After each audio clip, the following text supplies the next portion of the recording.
rejoindre Renou Khanna, qui est co-directrice de la Société pour les alternatives en santé.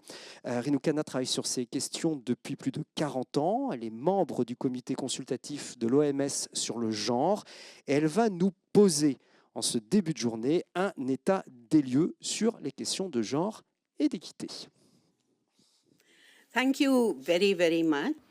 Merci beaucoup. C'est un véritable privilège pour moi d'être des vôtres aujourd'hui pour vous parler du genre et de la santé. C'est une véritable opportunité de parler de l'équité, de la santé digitale avec certains d'entre vous que je reconnais comme étant des dirigeants dans ce domaine. Et donc, j'ai à ma disposition une quinzaine de minutes et je vais vous demander de m'avertir donc lorsque j'arriverai à la fin du temps qui m'est imparti. Je vais vous parler aujourd'hui, comme vous pouvez le voir à l'écran, de la définition de genre. Qu'est-ce que le genre? Comment est-ce qu'il affecte la santé? Quelles sont certaines des problématiques dans les systèmes de santé? Et ensuite, je partagerai avec vous quelques-unes de mes propres réflexions sur l'équité en matière de genre dans le domaine de la santé digitale. Et quelles sont nos préoccupations? Le genre signifie différentes choses pour différentes personnes. Pour certaines, il n'y a pas de différence. Pour d'autres, c'est les femmes et l'autonomisation des femmes, alors que pour d'autres, il s'agit d'identité de genre, d'orientation sexuelle ou de sexualité. Néanmoins, le genre et le sexe sont deux concepts différents. Le sexe, c'est biologique et c'est attribué à la naissance, alors que le genre est un construit social. C'est la société qui définit ce que cela signifie d'être un homme ou une femme dans des contextes différents, dans des endroits donnés et à des moments donnés. D'autres façons de comprendre le genre sont les suivantes. Le genre est relationnel et s'applique aux femmes ainsi qu'aux hommes, en fait à toutes les personnes dans une société donnée. Il concerne tout type de relations économiques, émotionnelles, ainsi que dans le pouvoir qui réside dans ces relations. Et dans le genre, pour moi, c'est essentiellement une question de rapport de force. Et c'est ce que nous devons maintenir au centre de notre analyse. Le genre, c'est aussi intersexuel. Ce ne sont pas toutes les femmes qui sont désavantagées, qui sont vulnérables de la même façon. Et ce ne sont pas tous les hommes qui sont privilégiés de la même façon. Par exemple, aux États-Unis, les femmes ont différents privilèges, différentes vulnérabilités comparées, par exemple, à des populations de femmes autochtones au Népal, dont le genre, c'est quelque chose de structurel. Ça fonctionne en tant que système.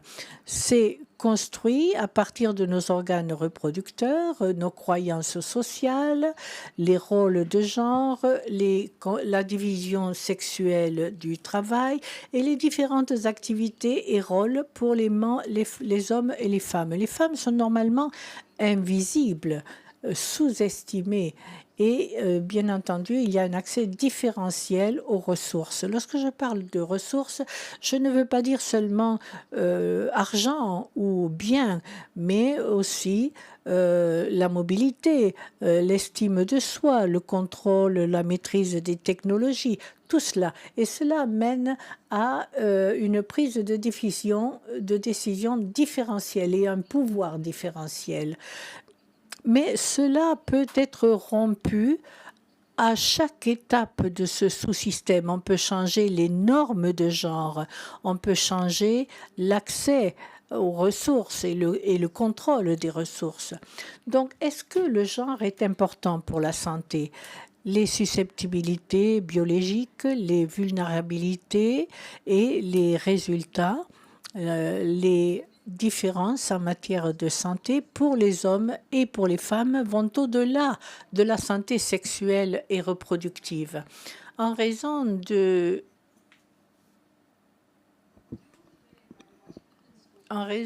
des normes biologiques et sociologiques,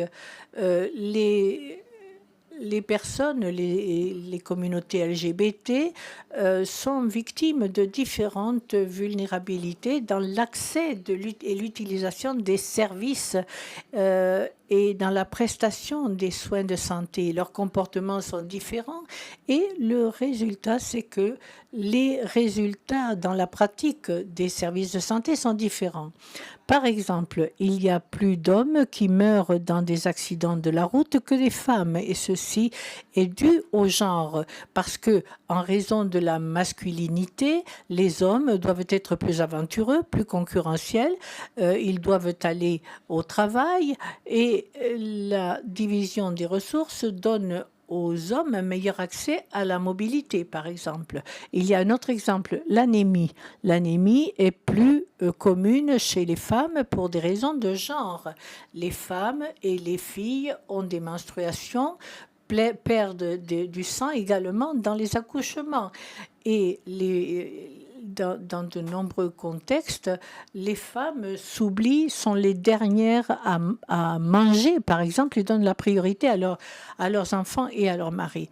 Le paludisme est un autre exemple. Les hommes et les femmes sont également vulnérables au paludisme, sauf pour les femmes enceintes.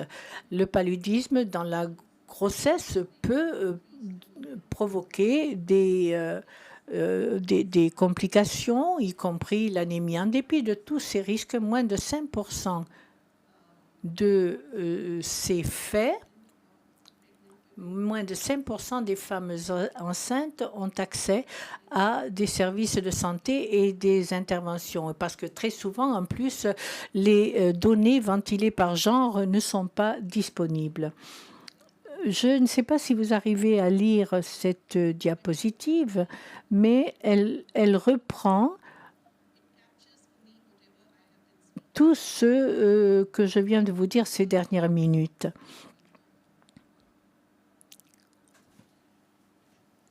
Alors, ceci, ici, par exemple,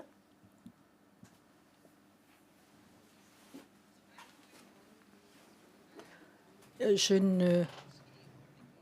ne domine pas la technologie, donc je ne vais pas utiliser le pointeur. Mais vous voyez, là, c'est le sexe, le gène, les traits corporels, les hormones, qui sont la base de la production sociale du genre, du sexe. On a la famille, la communauté, les structures, les politiques, ici, qui dictent le pouvoir et les normes que l'on attribue aux hommes et aux femmes. Cela mène à la position sociale, à l'intersectionnalité dont je parlais, qui est basée en fait sur la classe, l'âge, la sexualité, la localisation. Vous voyez ici. En dessous, vous avez les femmes marginalisées, les femmes plus jeunes, par exemple. Tout ceci nous entraîne des parcours de santé liés au genre. Et on voit qu'il y a des différences à l'exposition, au comportement, à l'accès aux soins, au système de santé et à la recherche, tout cela étant genré, y compris la collecte de données. Et tout ceci nous mène à des inégalités de genre. Tout cela se produit tout au long de la vie, de l'enfance à l'âge adulte. Et donc tout ceci s'accumule, toutes ces privations sont rassemblées. Donc, quelles sont les problématiques en matière de genre dans les systèmes de santé? Alors, on a 6 briques de construction définies par l'OMS. La prestation de services de santé, c'est le premier bloc. Il faut qu'il y ait des soins de santé de qualité disponibles aux femmes et aux filles. Et est-ce que les hommes et les femmes reçoivent les soins de santé dont ils ont besoin? Est-ce que ces services répondent au différentiel de genre dans le rôle et les responsabilités et l'accès aux ressources et au pouvoir? Quel est le niveau d'acceptabilité des services en termes de temps et d'espace? Quelle est la communication que l'on fournit aux patients, tout particulièrement pour les femmes venant de communautés marginalisées, les personnes trans par exemple, qui souvent sont victimes de victimisation extrême en matière de soins de santé lorsqu'elles essaient d'y avoir accès. Les professionnels de santé, c'est le deuxième bloc de construction. Est-ce qu'il y a un environnement de travail exempté de préjugés de genre? Est-ce que les services de santé forment justement à la dimension du genre? Est-ce que le travail des professionnels de santé qui n'est pas rémunéré est reconnu? Est-ce que les femmes ont accès à des positions de leadership? Très souvent, on voit que ce sont les hommes qui sont la vaste majorité. Les systèmes d'information en matière de santé, peut-on obtenir des données ventilées par âge et par sexe et qui soient de bonne qualité? Est-ce que les données sont utilisées au point de collecte? Est-ce que nous avons des indicateurs sensibles au genre qui tiennent compte de la dimension du genre? Et la numérisation également, est-ce que ça nous aide? Est-ce que c'est une aide? Est-ce que c'est un soutien pour le travail? Ou bien est-ce que ça ajoute encore plus de charges? Dans une étude que j'ai consultée en Inde, il était démontré que la digitalisation ajoutait un fardeau supplémentaire parce qu'il fallait maintenir des dossiers papier aussi bien que des dossiers numériques. Et donc tout le temps est passé à enregistrer. De nombreux produits, vaccins et technologies sont également un autre bloc. Est-ce que les médicaments, est-ce que les dispositifs sont disponibles aux femmes? Les médicaments agissent différemment sur l'homme et sur la femme. Et nous avons vu au cours du Covid que les femmes enceintes ont été privées de vaccins dans la première phase parce que les essais cliniques n'avaient pas inclus les femmes enceintes. Et ensuite, il y a les médicaments que l'on doit payer soi-même. Il y a les programmes, les systèmes d'assurance également. Est-ce que les femmes sont couvertes par ces assurances? Parce que souvent, les grossesses ne sont pas prises en compte. Voilà donc, grosso modo, toutes les questions importantes que je voulais partager avec vous. Le leadership et la gouvernance, ce sont des processus et des structures qui devraient favoriser la participation des femmes et des travailleuses au niveau communautaire. Est-ce qu'il y a une meilleure représentation des femmes dans les forums de prise de décision? Est-ce qu'il y a des mécanismes de recours et de responsabilisation, y compris au niveau social? La réglementation du secteur privé également peut donner lieu à une surmédicalisation et à une marchandisation de la santé. Et donc, la réglementation du secteur privé est essentielle. Je suis sûre que vous allez débattre d'un grand nombre de ces thèmes liés au genre et à l'équité en e-santé. Il y a des données, mais il y a une fracture numérique et sans accès aux technologies, l'accès aux technologies numériques est moins important chez les femmes que chez les hommes. Il est important d'améliorer donc cet accès.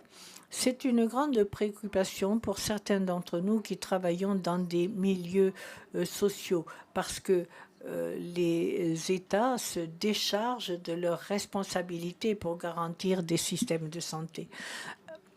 Vous allez parler de tout ceci au cours de ces 2 journées. Quel est l'impact que ceci peut avoir sur l'autonomisation des femmes? Je vois que je n'ai plus le temps, donc je vais conclure. D'après notre travail, eh bien, nous pouvons conclure que la santé adolescente et l'éducation en matière de sexualité a pour conséquence une autonomisation des citoyennes et la responsabilité sociale doit permettre le suivi en temps réel de tous les services, tout particulièrement pour les femmes et les filles qui sont négligées. Et donc, quelle est la façon d'avancer? Nous devons utiliser les analyses en matière de santé et de sexualité dans le prisme de la sexualité, tout en tenant compte de tous ces blocs pour promouvoir l'équité et la santé numérique. Je vous remercie infiniment pour votre attention.